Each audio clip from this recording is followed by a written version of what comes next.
Chapter 26. 5 days passed as Elizabeth waited quietly at home for her husband to return.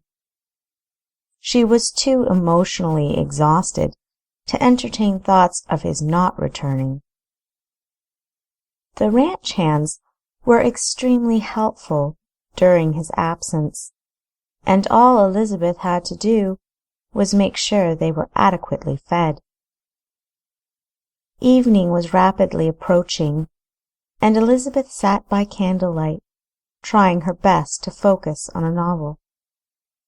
She found herself gazing out the window more than reading, however, and during one such gaze she saw a familiar figure riding toward the house. "Paxton!" she cried, dropping her book. The porch door slammed with a protest as she ran out to meet him. Paxton grinned and jumped off his horse. Effortlessly, he lifted her from the ground and swung her around once before embracing her. "Did you find your sister?" she asked breathlessly, as soon as he allowed her lips the freedom to move. His head tilted back as he rolled his eyes. He let out a brief chortle. "Of course, Lizzie. She wanted to be found." His wife's eyebrows dipped in bewilderment. "I don't understand. Why would Amelia purposefully permit herself to be found after stealing all of her husband's money and disappearing in the first place?" A coyote howled randomly in the distance. Paxton started to remove Castro's saddle and said lightly, "That's because you don't know my sister. I had my suspicions Amelia was up to more than was obvious. Turns out I was right. My sister wanted to show Fenton what she could do to him and make him realize just how much he needed her. I guess you could say she was on some kind of vengeance scheme, or showing her hand, so to speak. Fenton and I went straight to New York. That's where Amelia's trail led us. Quite honestly, I wouldn't have needed a trail. I had a feeling she'd gone home all along. As soon as we arrived, Fenton immediately went to check his safe. To his astonishment and relief, he discovered everything was still there, untouched. Amelia was sitting in the living room, awaiting our arrival. She admitted to having forged that letter from Fenton's accountant to convince him he'd lost everything. She told us how she drugged Fenton and his brother to make her escape sinister and highly suspect. She knew Fenton would assume she was on the run with his money, and that he'd persuade me to help him find her, which was also a part of her plan. She wanted time to explain things and make peace with me. Her secondary motive for bringing me to New York was our father. He's getting old and has little time left. Amelia claimed that he'd been asking to see me for quite a while. I admit that although she schemed and manipulated to make this come about, I'm glad she did. My father was pleased to see me, and apologized for being so selfish and unreliable during my youth. I forgave him, said I loved him, and put some demons to rest, as it were. Amelia very vaguely alluded to a surprise from the printers here in town. She hoped it would compensate for what happened between us all those years ago. Tomorrow I plan to meet with them and figure out this puzzle piece, if that's all right with you. Now, how have things been here?" Elizabeth took a deep breath and told him the whole story. She explained the newspaper article, which was what Amelia had hinted at. She filled him in on Maxwell's removal from office, and then, despite the difficulty, she unveiled the discovery of Wilhelmina's diary and the revelation of her father's true killer. With quiet composure, she informed him about the graves on the ridge and how Strom had followed her there. She told him about Strom's outraged confession, how he'd stolen whatever the jar of cocoa had contained, and about his murderous intentions. She described in detail how a fight had ensued, and she'd miraculously overcome her father's killer and brought him to the sheriff. Her remarkable story concluded, she stopped talking and peered up into Paxton's eyes. He'd listened in complete silence while he cleaned up Castro and returned him to his stall. Now he sat on the porch, resting his elbow on his knee, chin propped on his hand, and staring blankly in front of him. For a time, the crickets and the occasional howl of a coyote was all that could be heard. Elizabeth sat snuggled up to her husband. His body was warm, but he was trembling, and she realized she was too.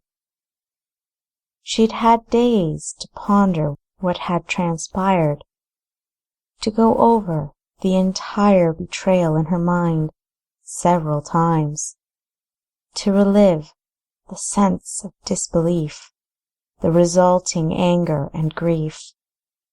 At this instant, seeing Paxton digesting such devastating news all at once, she felt a deeper turmoil than before. "Paxton," she whispered, "I'm so sorry about—" He placed a gentle finger to her lips. "Don't say anything just now, Lizzie." She obeyed and cuddled as close to him as she could, trying to diminish the tremors that rocked both their bodies. Finally, he stood up and, sighing exhaustedly, took her hand and led her into the house. He shook his head when she opened her mouth to speak. "Lizzie, please just come to bed. Don't mention anything more to me now, please." The rooster crowed at dawn, and Elizabeth, coming slowly to consciousness, realized instantly that Paxton was gone. Muddled though she was, having just woken, her mind snapped back to all the revelations Paxton had endured the evening before, and a feeling of foreboding came over her. Jumping out of bed and dressing as quickly as she could, Elizabeth rushed out into the yard in search of her husband. A further sense of urgency gripped tighter when she noted Castro was gone. Quickly, she prepared Velvet for a ride. "You must help me find them," she begged, hoping that her faithful horse would be faster at tracking them than she would. Velvet snorted in reply, and as soon as Elizabeth was in the saddle, she trotted toward the town. It was not long before Velvet was galloping fast, with Elizabeth alert to every passing thing. There was more a feeling of relief than annoyance when Elizabeth spied Castro tied up outside of the sheriff's office. The sun was shining brightly overhead, and small chickadees chirped merrily from the rooftop. Dismounting, she patted her horse and thanked her for the speed at which they'd arrived. She didn't pause to tie Velvet to the post, or to enjoy the beauty of the day, but stepped briskly up onto the porch and into the office. Paxton sat coolly in front of the jail cell which housed her father's murderer. He glanced up, and upon seeing her exclaimed, "Elizabeth!" He was evidently quite surprised by her arrival. "Why did you leave like that, Paxton? There was no note, no explanation. I had to speak to Jack myself," he established, cutting her off. "I knew if I told you, you'd demand to come with me, or that I not come at all." Although incensed, Elizabeth knew he certainly spoke the truth, and didn't continue her rebuke. Paxton, glancing at the sheriff, took her aside where they could speak privately. "Jack has pleaded not guilty, and—" "Thanks for saving me a trip out to your ranch, Mrs. Reign," the sheriff interrupted. "You'll have to testify and give evidence in court."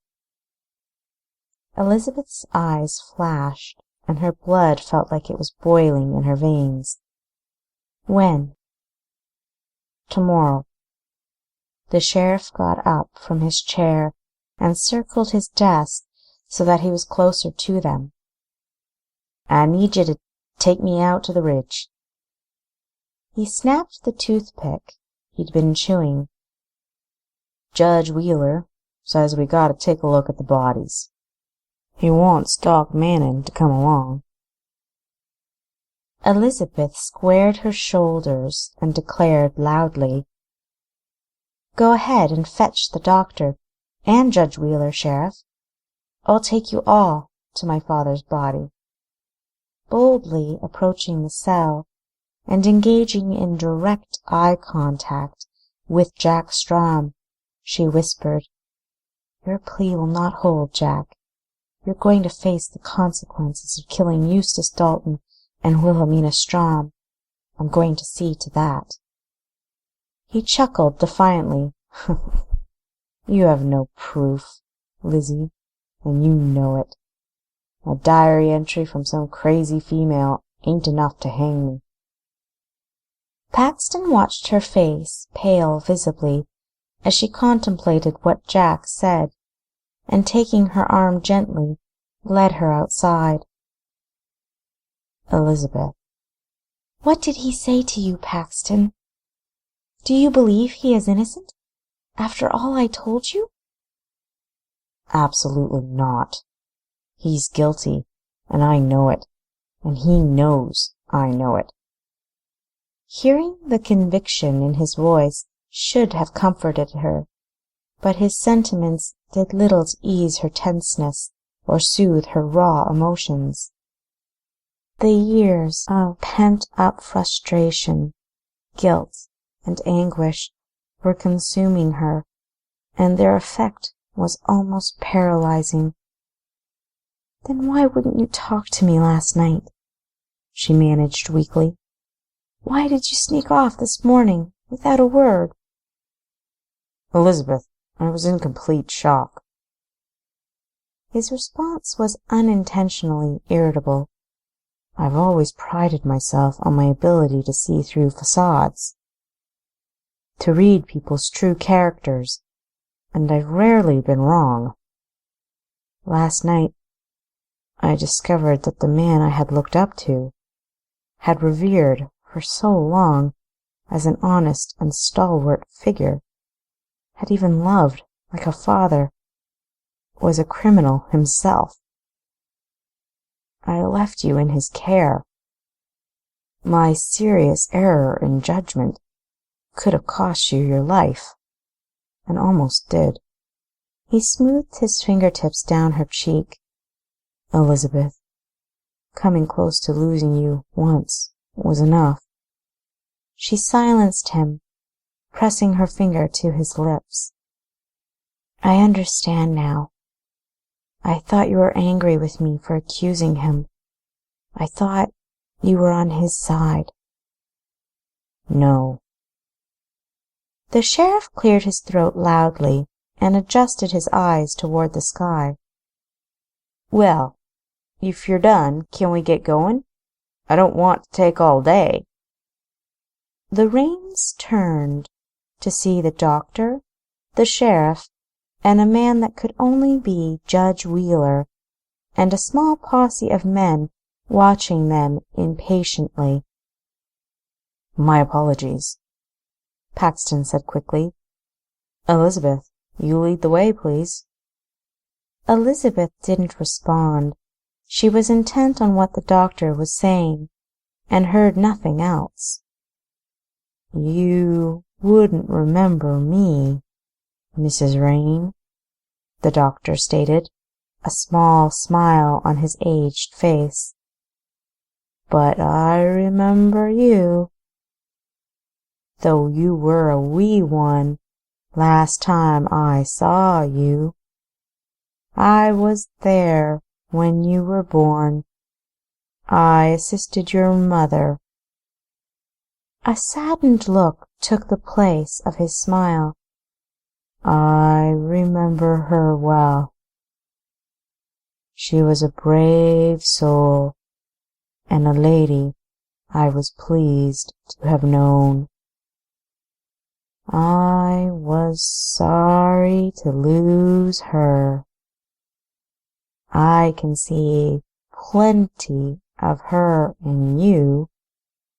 She'd be proud." Elizabeth opened her mouth to say something, but the judge cut her off abruptly. "There'll be time to talk later, Mrs. Reign. We all have things to do today. Let's go." "He's right. We'll reminisce later," the doctor affirmed, looking at his watch. A sudden tension seized Elizabeth as she mounted Velvet and led the party toward the ridge. She'd not had the opportunity to speak to Paxton about what Jack had said to her in the jail. Her worst fear was the actual murderer of her father would escape justice, as he had for so many years.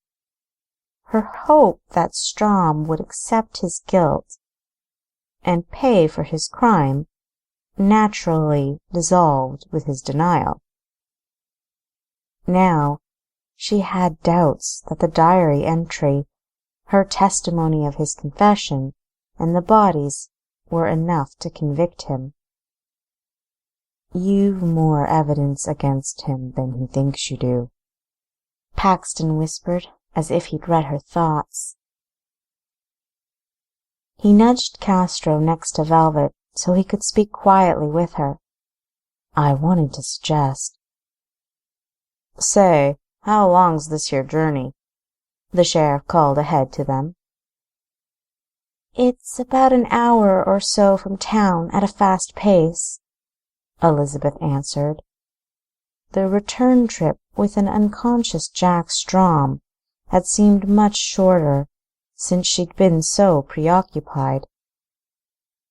"Do you mind if we speed up the horses?" the doctor asked. "Not at all.